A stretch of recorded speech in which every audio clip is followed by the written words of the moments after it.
Well, today we have a Wills Gardner K7500 that is in complete, total, and utter vertical collapse. Straight line across the screen. Now I have a number of videos already on dealing with collapse when it comes to these chassis, this series of chassis I should say. But this one has a particular problem that we haven't talked about yet on the channel, so I figured I'd go ahead and do a video and we'll focus on that. But otherwise it's a very clean chassis. It's a low hour chassis. It does have some burn here on the plastic guide protector, which is very common from the heat from these resistors. This resistor's had a lot of heat over its life.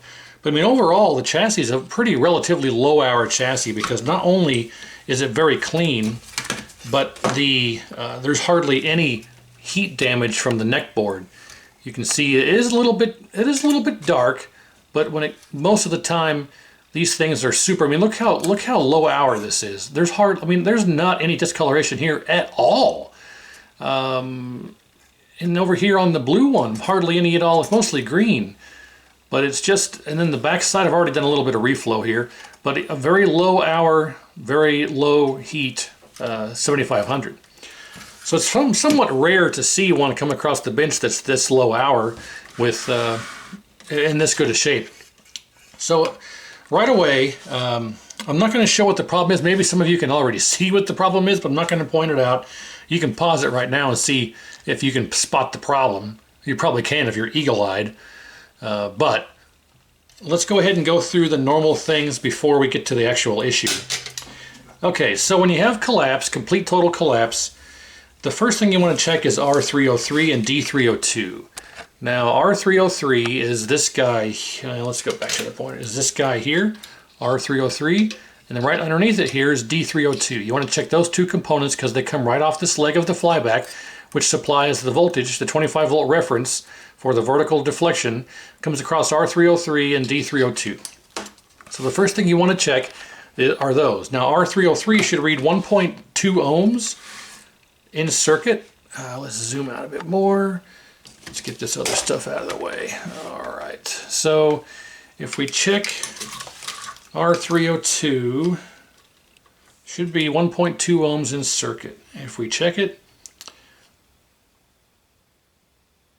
I got to get a better connection on here. 4.2. See, that's out of tolerance. That's more than double out of tolerance. So it should be 1.2. Now being 4 ohms instead of 1.2 isn't necessarily enough to cause complete collapse, but it is enough to damage other components, and we'll get to that in a moment.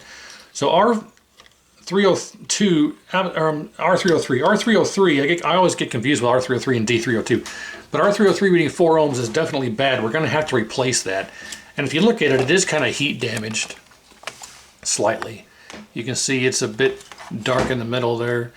It's seen better days. So that definitely needs to be replaced because it's out of tolerance. Now, the other things to check, obviously, was D302. Let's check D302. We want to put our meter in diode mode.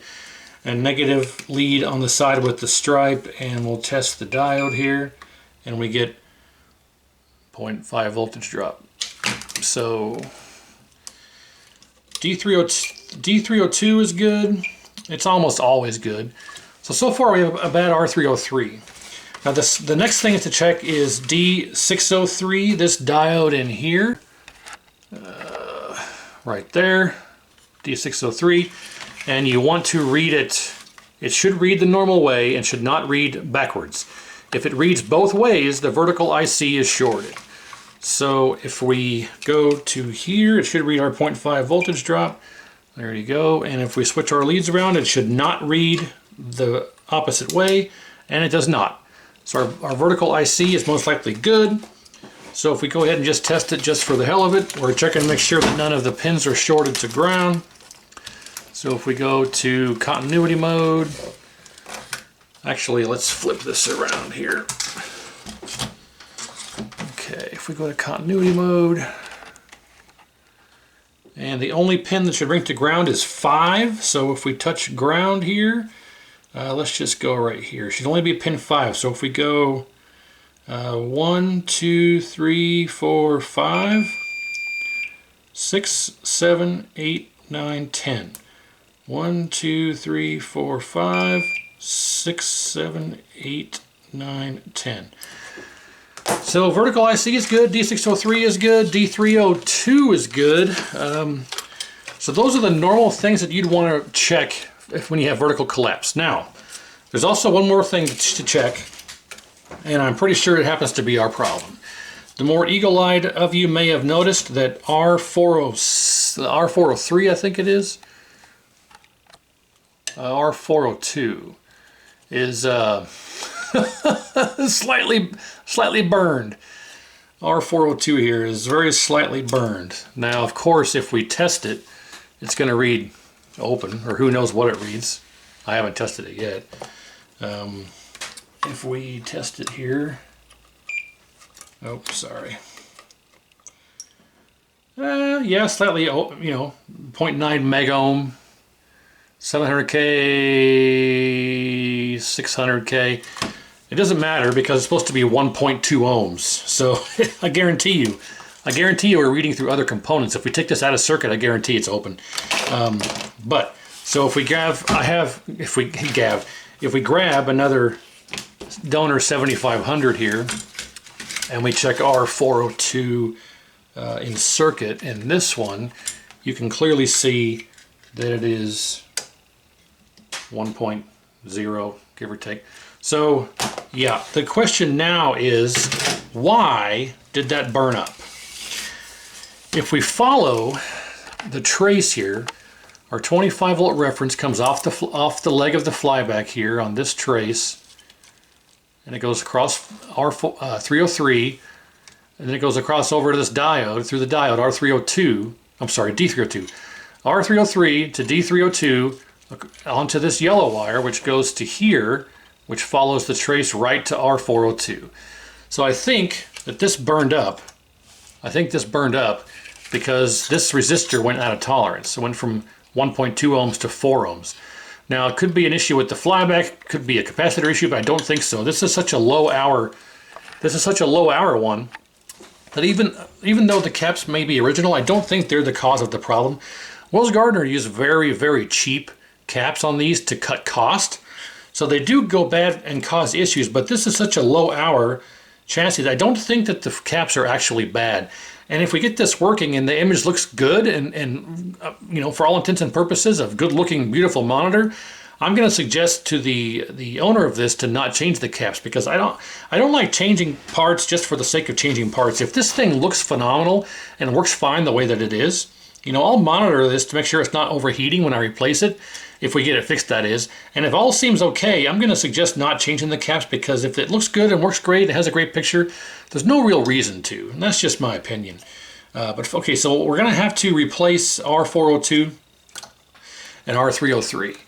So I think once we do that, then we can get this powered back up. I did turn it on and verify that it is collapsed. I did my full normal inspection, I found that, but before I went ahead and even turned it on, I did my full reflow and everything, did the inspection, and other than this and R303, other than R303 and R402, those were the only two things I found. Everything else visually was okay. I didn't find any cracked or broken solder joints, but I did the reflow anyway. The neck board looked phenomenal, went ahead and cleaned that up. So we'll go ahead and change out these two resistors and turn it on and see what happens. If it looks great, we'll just call it complete and repaired at that point, because like I say, I don't think I'm going to change the caps unless the owner of this specifically requests it, or if there's still collapse and there's something else going on, like a not complete full image, or R402 burns up again, who knows, we'll see. But let me get these two resistors changed out, I'll come right back and then we'll see where we're at.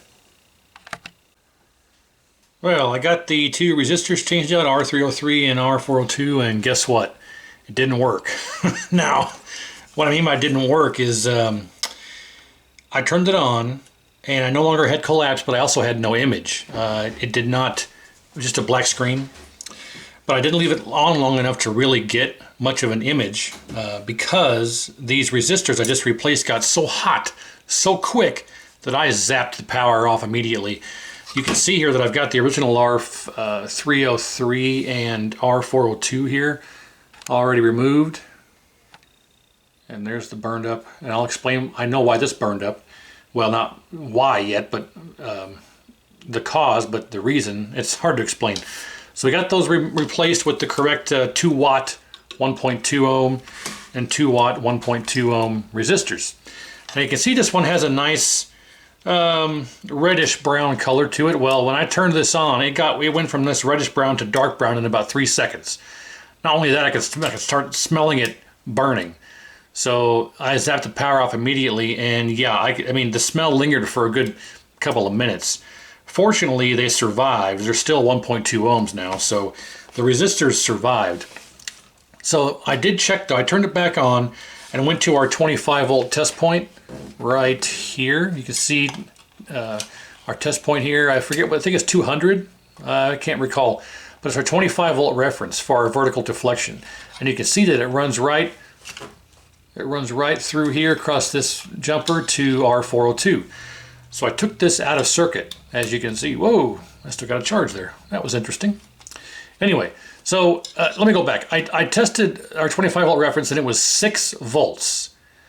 That obviously is not good. 6 volts on 25. So that, coupled with the fact that this was burning up almost immediately, and so was our 303 was almost just as hot. There it is. Fortunately, they survived and they're still okay. They're 1.2 now that they've cooled down. So what I did was I took this out of circuit. As you can see, I have removed it from the circuit, and then I turned it back on and tested voltage right here at the resistor, and it was 27 volts. I had 27 volts right here on the resistor, but when I have it in the circuit, you can follow it right across the jumper here to the test point, and only had 6 volts. So that's good news and bad news. It's good news because if we follow the trace here, it runs right across here to our yellow wire. It runs right from here to our yellow wire. Yellow wire runs down to here, which is part of D302, and which is part of R303, which comes right from the flyback. So that means all this circuitry is good. The good news is that if we did not have 25 volts on this resistor, that means that we either had an issue with D302, which we already tested, R303, which we already replaced, this capacitor, or the bad flyback. Now the problem is if the flyback was bad, there's no replacements. The current stock of these are not available really anywhere in the world that I could find, and they're not scheduled to be available till roughly March of next year, 2022, depending on when you're watching this video. So fortunately, the fact that we have 25 volts right here is good, because that means all this is good. So now we have to go and trace the circuit out this way towards the vertical section here and figure out what is bringing this down and what is, something is absolutely shorted that is burning this up quickly. And shouldn't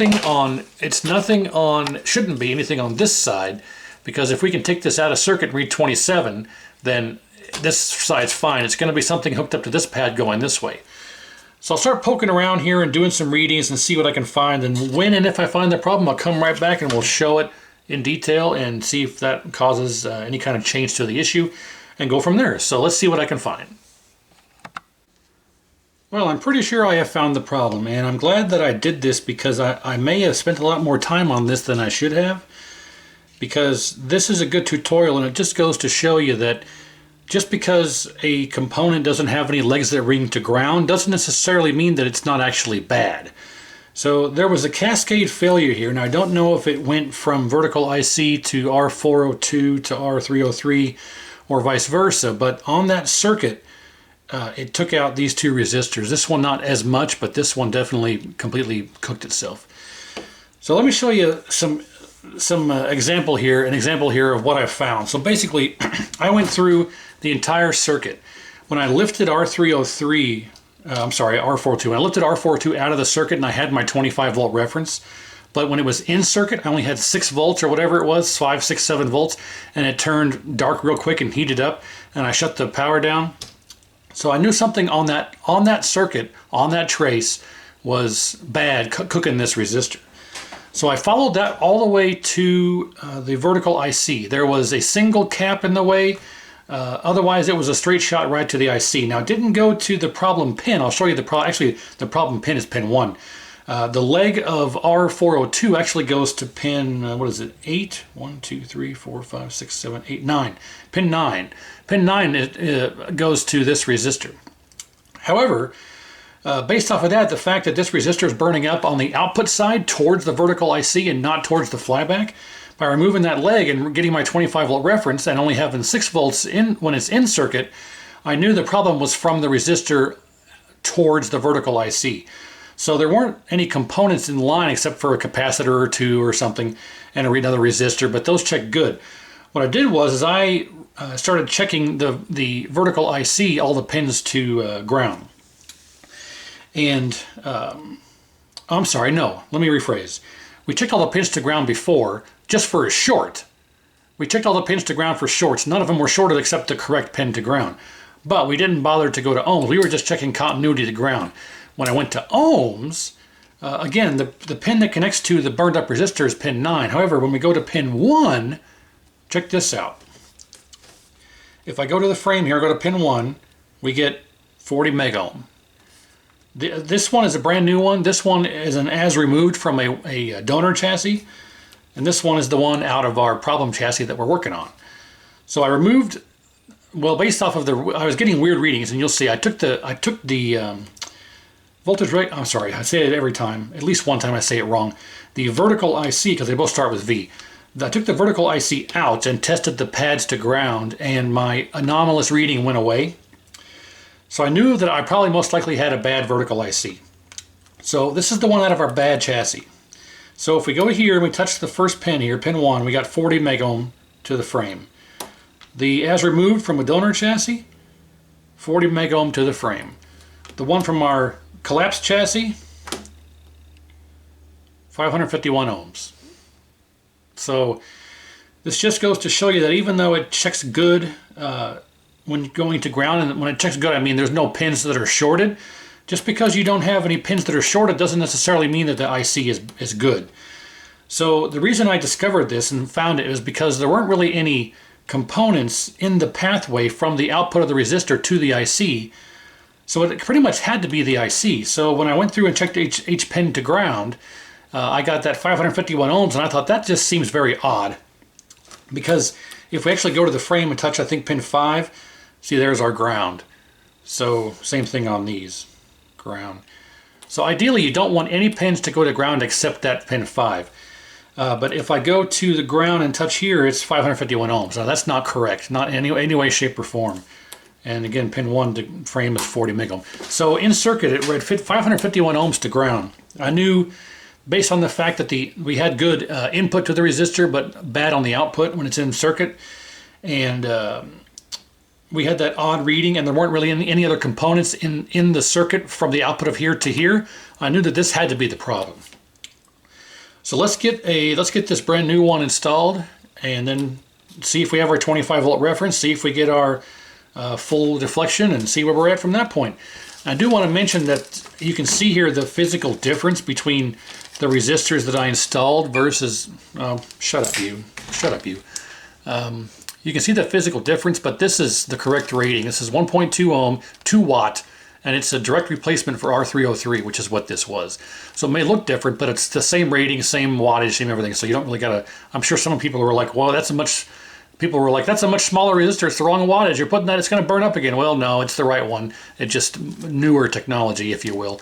So same thing with the capacitors, how you can have a much smaller capacitor with the same rating as the old ones that were much bigger. You get the idea.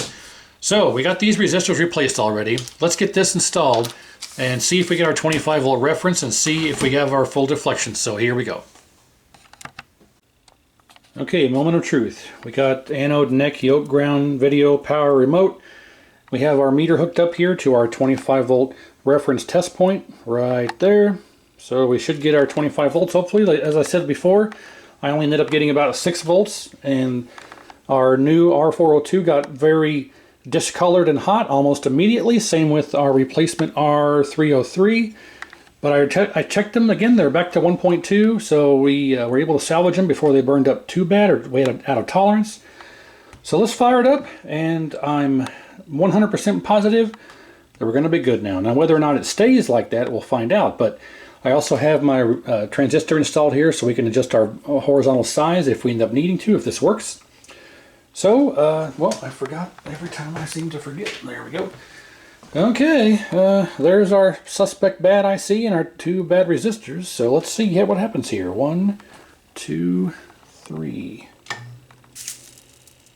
There we go, just as I suspected. Not surprised, and voila! Sorry I didn't capture it before, but it was completely collapsed with the line. Like, we know what it means. Awesome. Or we know what it looks like, I should say. And there you have it. I think we had a bad IC that either took out the resistors, or we had a resistor. I don't think this actually failed. I mean, I've seen these before work just fine like this, perfectly fine, with a 4 ohm R303, but it's supposed to be 1.2, so this may not have actually been a contributing factor. I'm 50-50 on that. You know, it is a bit discolored here. I don't know if you can see, but I think our vertical IC obviously went bad, and that's what took out our 402. I'm almost positive. Now, what took out the IC, I can't say. Now, if we let this run for my normal burn-in time, I haven't adjusted anything for colors. Actually, the colors look really close to perfect right here, as it is.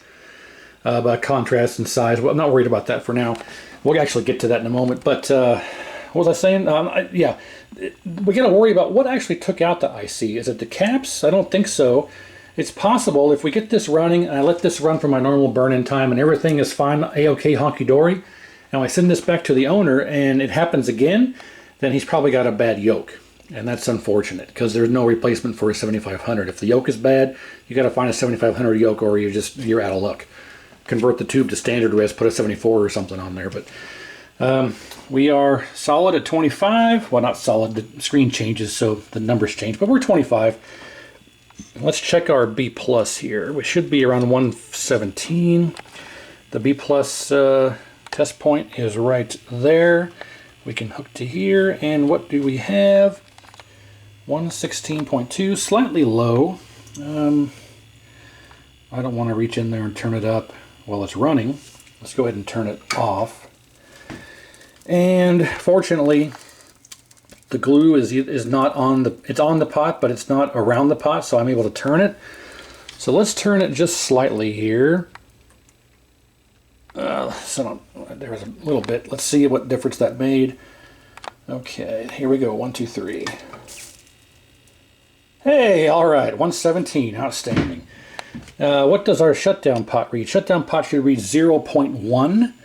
So here is our shutdown pot test point right here. Should be 0.1 and 0.03. So I need to adjust our shutdown pot here. And again, this has the glue on it, but it's not around the pot, and I can actually turn it here. So let's see if I can adjust this to our 0.1.